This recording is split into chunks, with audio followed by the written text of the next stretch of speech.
Okay, so a lot has changed since the last time I talked to you guys. So I'm really hoping I can keep this short and sweet.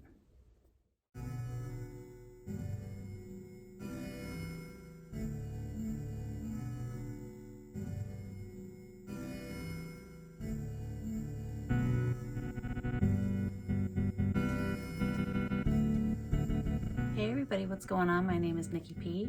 Thank you so much for joining me. I'm a hip-hop musician out of Southeast Michigan, and I recently became a new mom. So this is my second installment of the Significance of 7 series. The first video that I put out was very introductory. It was kind of a mismatch of just sort of random things. It was sort of just a quick introduction to who I am, a couple kind of key highlights in my life. Now I'm ready to kind of get down to the wax tacks. I really want to start to narrow in on topics moving forward so it's not so mismatched. So for this episode, I want to talk about the biggest highlight in my life right now and the reason why it took me so long to put out a second episode, and that would be the birth of my son. If you watched the first episode, I let you guys know that I was pregnant at the time with my first son. After a very anticipated wait, our son was born on January 31st of this year. To say that I'm over the moon is an understatement. As cliche as it sounds, I didn't know that it was possible to love something so much. Definitely a handful, but he is the most amazing thing ever, period. Full stop. And so with this episode, I wanted to tell you my birth story. We were actually due on January 20th. When I released the first episode, we were already 3 or 4 days past our due date. Dekker ended up coming 11 days past his actual due date. So needless to say, we were so excited that he was finally gracing us with his presence. We had tried doing everything we could to kind of kick things off on our own, going for walks, bouncing on the ball. We even went bowling for my birthday. There was a long running joke that he was gonna wait to be born on my birthday. My birthday is January 26th. We called it bowling for babies. Part of it was to keep my mind off of the wait, but part of it was also to encourage him to make his grand debut. Plus, how cool would it be to say that I went into labor while bowling? Neat.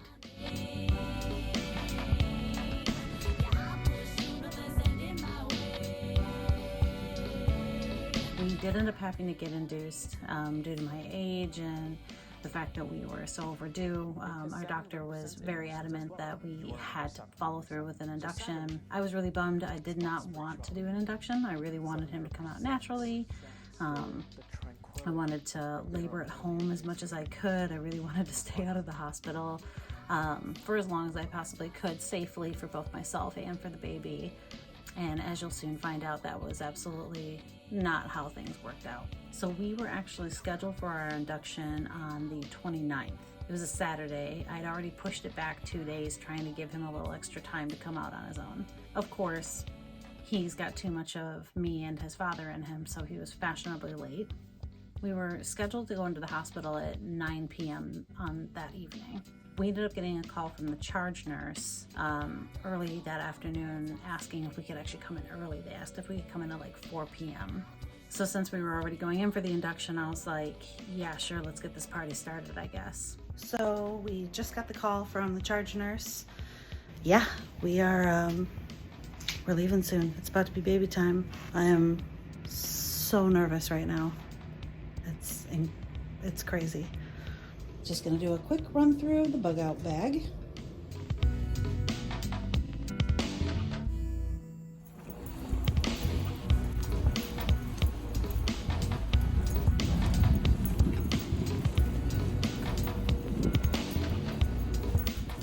So we go in at 4 p.m. and we get situated into our room.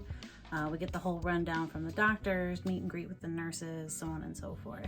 Now at this point, my plan was to try and go without an epidural. I wanted to hopefully, get things popping as soon as possible. I wanted to do things as naturally as I possibly could, but I really wanted to meet him. I was really, really excited, and it's like, well, if we're already doing this induction thing, like I was really kind of hoping that it would go really fast. I think that I was really hoping that I was going to have a similar labor to that of my mom's labors. When I asked my mom about what her labors were like with me and my two brothers, they were all relatively fast. They were relatively easy for the most part, or as easy as laboring a child can be. And she did all 3 labors without the need of an epidural. So I think I was really kind of modeling my hopes for my labor based off of her experiences. Is not how things went down.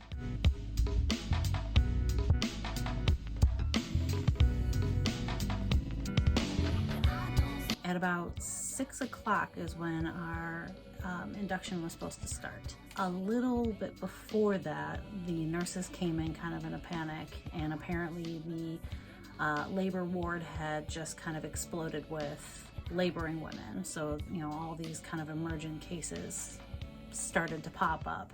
So they came in and let me know, hey, we're gonna have to push back your induction a little bit. It's like, all right, that's a bummer, but I completely understand. Nothing is happening. I couldn't feel any contractions, so I kind of assumed like, I'm not an emergent case right now. Do what you have to do. Take care of these other pressing cases.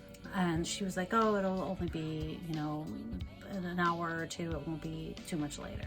Couple hours passed by. They encouraged me to order food just in case I did have to get an epidural, and that way I wasn't going so long without having a meal.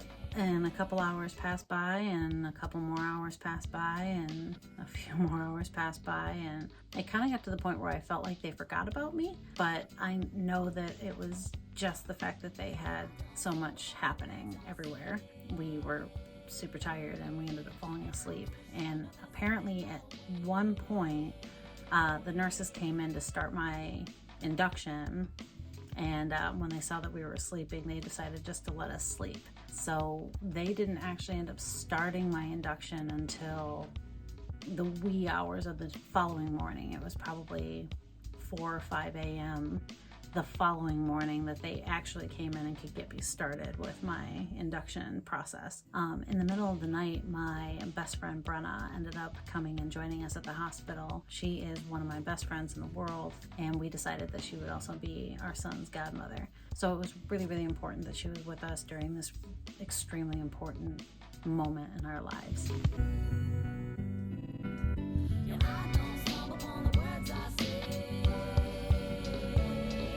So they started me off on Pitocin. The nurse who started me on the Pitocin said, oh, we'll go up to 30 milliliters maximum of the Pitocin, and don't worry, moms never get up to 30 milliliters. We'll get this thing popping before that. They keep boosting you up a couple milliliters every hour or 2 if nothing's happening, if nothing's starting to happen yet, or if you're not getting contractions. So of course my body was defiant. Every time they come in, they'd ask me, how you feeling? I'm like, fine, I don't feel anything, nothing's happening. I was in good spirits, I wasn't uncomfortable, I could move around easily.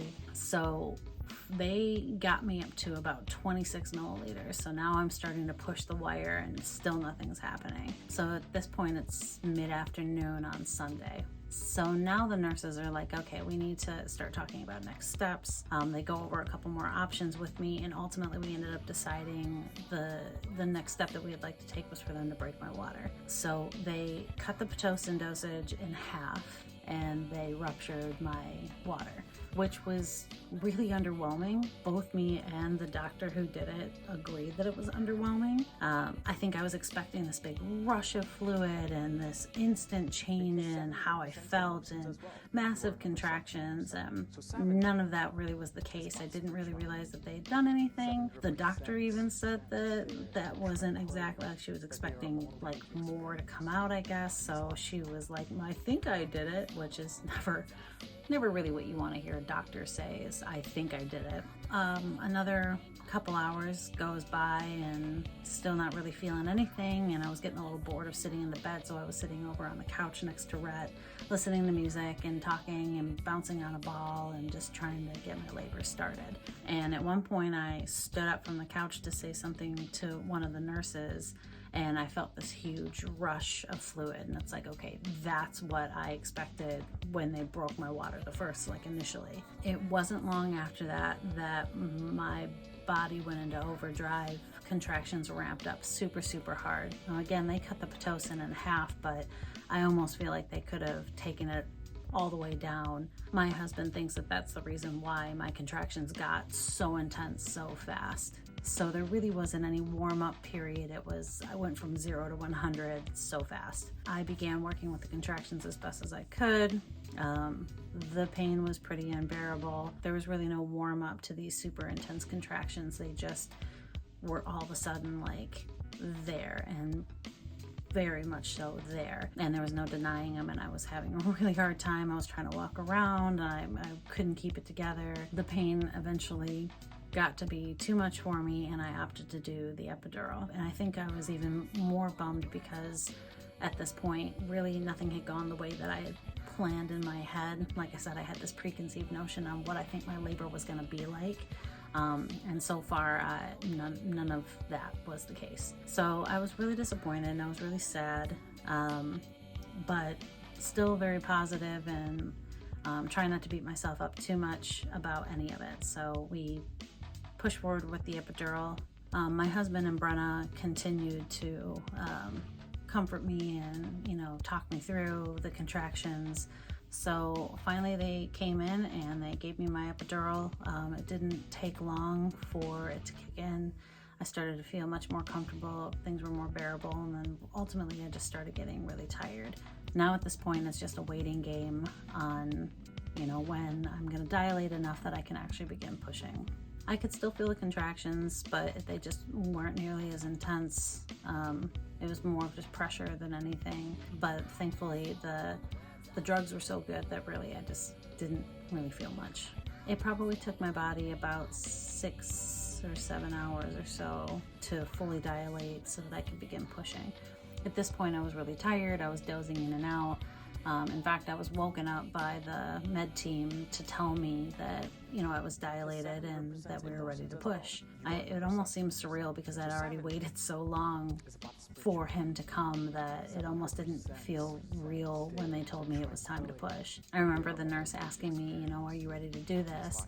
And my first response was a very lazy, not really, but yes, more than anything. And in a lot of ways, that's exactly how it felt. I was 100% unprepared to do anything, and I was beyond ready to do everything. So the team got into position. Rhett was right next to me the whole time, coaching me through. He was amazing through the entire process. So we began pushing and we're pushing and nothing's happening.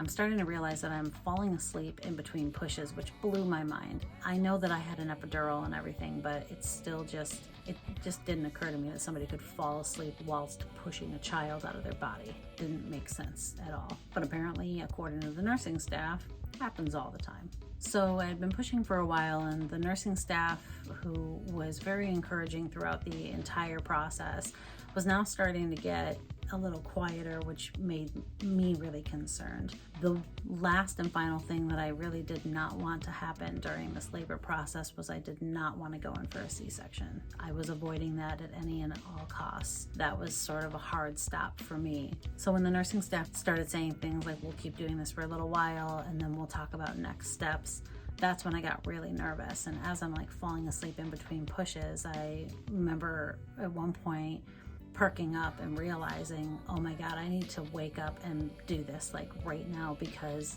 they're gonna rush me off into surgery and I don't want that. So I repositioned myself, kind of more upright with more of a straight back so that I wasn't reclined so much, trying to wake myself up. And I just started going into power push mode. I was determined to get this baby out, and that did the trick. At 12:19 a.m., Dekker Atlas Smith was born. I don't really have words for how I felt. Exhausted was an understatement, but the most pure happiness ever. I've never been so happy in my life.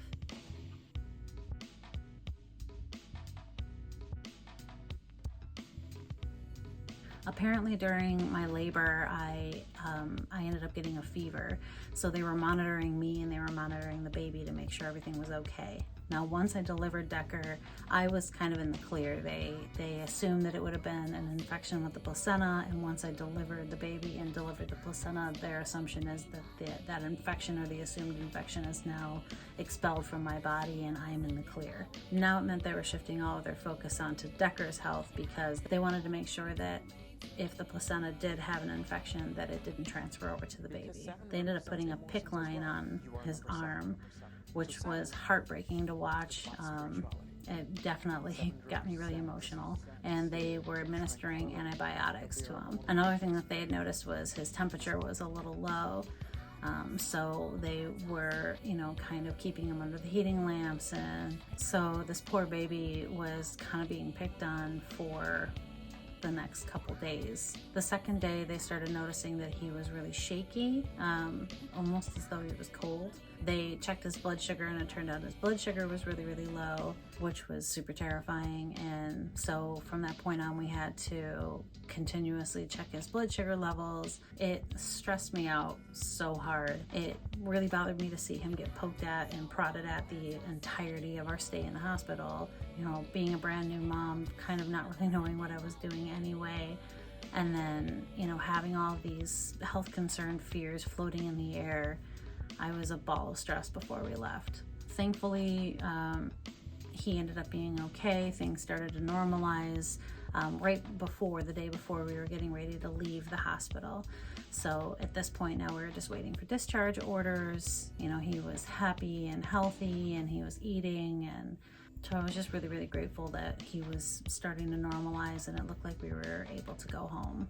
But of course, right before we get discharged, I had been diagnosed with gestational hypertension. Of course, my blood pressure was going up and down like crazy. My baby's being picked on by doctors every couple of hours for the last couple of days. I had just gone through the trauma of labor. I'm a brand new mom. I'm already terrified of everything. It made perfect sense to me that I was a little bit stressed out. Hypertension seemed a little bit of a drastic diagnosis for me though. But I'm not a doctor, so I listened to them and did what they said. They basically told me I had to have a blood pressure cuff and monitor myself twice a day for the next several weeks to make sure that I was in the clear. I ended up being fine. It was just one more thing to add to the list of things that freaked me out. So I finally got the all clear for Dekker's health. I got the all clear for my health, and we were finally able to go home.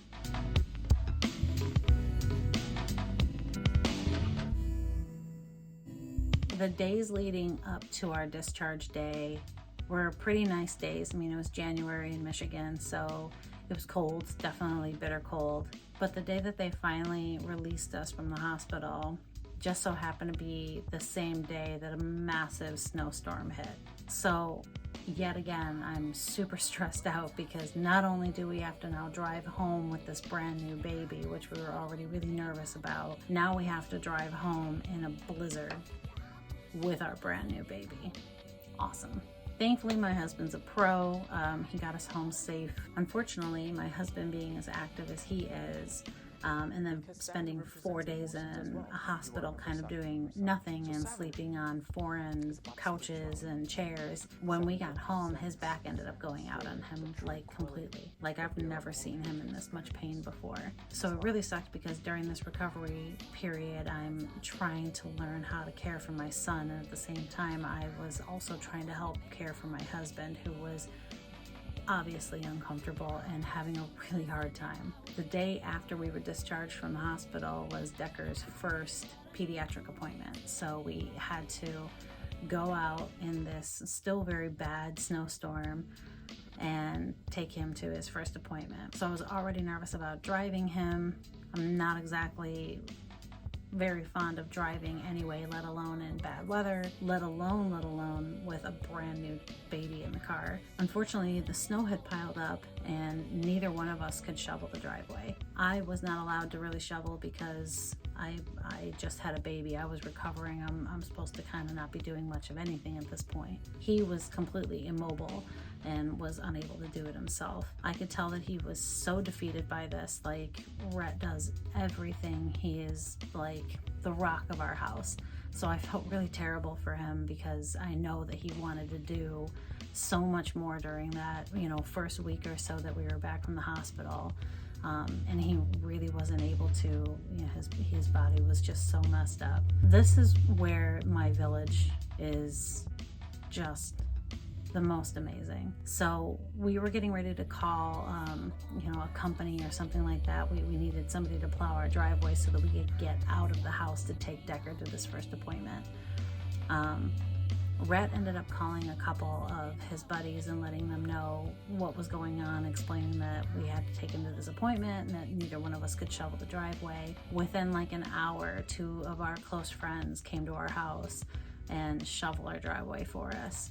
I was like in tears in the house feeding our, baby, and I'm just so grateful for them. And I feel like I could thank them every single time I see them for being such amazing friends, because that was just such a selfless thing to do for us, and I couldn't be more appreciative.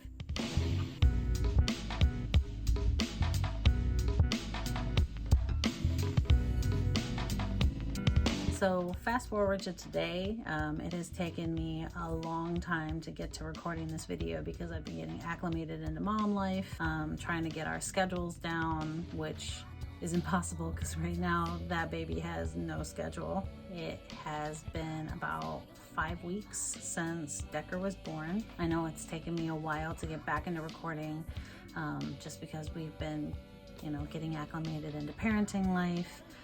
We've been learning each other and enjoying our time with our new baby, so no regrets. And it's been amazing. He is such a cool little kid. He's got a lot of personality. We are, of course, totally in love with him, and this has by far been one of the most amazing experiences ever. My due date to go back to work is April 25th. So in the meantime, I've just been trying to spend as much time as I can with Dekker, getting myself into my own routines. We're not really quite sure what our work schedules are going to look like quite yet, but I just know that I don't really want to do a full-time schedule anymore. I really want to try and spend as much time with Dekker as possible. I also want to spend more time on myself, to be honest, working on creative projects and, recording more videos if possible. I really want to get back into writing and recording music again. I want to be able to spend more time in my office, and so that's a goal that I have for myself, and I'm trying to figure out the best possible ways of making that happen. That's basically it. We are still just totally loving spending time with Dekker and watching him grow and seeing his personality continue to form. He is definitely the light of our lives. It's changed a lot of how we normally do things, of course, but it's 100% worth it. I wouldn't have it any other way. He's just amazing. We absolutely love him, and we look forward to the future with him. That's about all I have for this episode. Again, I wanted to try and keep it short and sweet. I'm sure I've left out key parts that I'll remember later on down the road or something along those lines, but if you have any questions or you feel like leaving a comment below, please feel free to do so. Of course, if you want to like and subscribe, that would be awesome as well. Thank you so much for tuning in, and I will see you next time. Cheers.